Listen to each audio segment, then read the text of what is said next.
आप नेता नहीं है तो आप क्या हैं? बिहार के बेटा हैं। बिहार का वो बेटा है जिसके जीवन का भी आज के इस दौर में लक्ष्य ये है कि किसी भी तरीके से बिहार को बेहतर बनाया जाए, बिहार को देश के 10 अग्रणी राज्यों में शामिल कराया जाए और बिहार जो कहीं ना कहीं विकास के दौड़ में दूसरे राज्यों के मुकाबले बहुत पीछे छूट गया है, उसको वापस से पटरी पर लाया जाए। लेकिन अब तो आप हार्डकोर एक्टिव इलेक्टोरल पॉलिटिक्स में आ चुके हैं, तो अपने आप को नेता ना मानना, ये मुझे समझाइए। नहीं, मैं बेटा हूं। वैसे तो बिहार में 13 करोड़ लोग कह रहे हैं कि हम बेटा हैं और उनको कहना भी चाहिए। मैं ये कह रहा हूं कि मैं बिहार का वो बेटा हूं जो सक्षम है। एटलीस्ट दुनियावी नजरिए से मैं सक्षम हूं। राजनीति को समझता हूं, मेरे पास संसाधन है, कुछ एक ट्रैक रिकॉर्ड है। तो वो बेटा जिसके पास ताकत है, और अगर मैं बिहार को सुधारने के लिए प्रयास नहीं करूंगा तो कौन करेगा? बिहार वो राज्य है जिसको ज्यादातर नेताओं ने, दलों ने न सुधर पाने वाला मानकर एक तरीके से छोड़ दिया है। ऐसा नहीं है कि मैंने कभी सोनिया गांधी,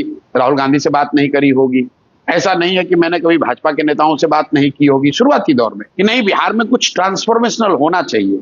नीतीश के साथ भी उसी एस्पिरेशन से गए थे। लेकिन मैंने ये पाया अपनी प्राइवेट कॉन्वर्सेशन में कि लोग ये कहते हैं हाँ ठीक है, होना तो चाहिए, लेकिन बिहार नहीं सुधर सकता यार।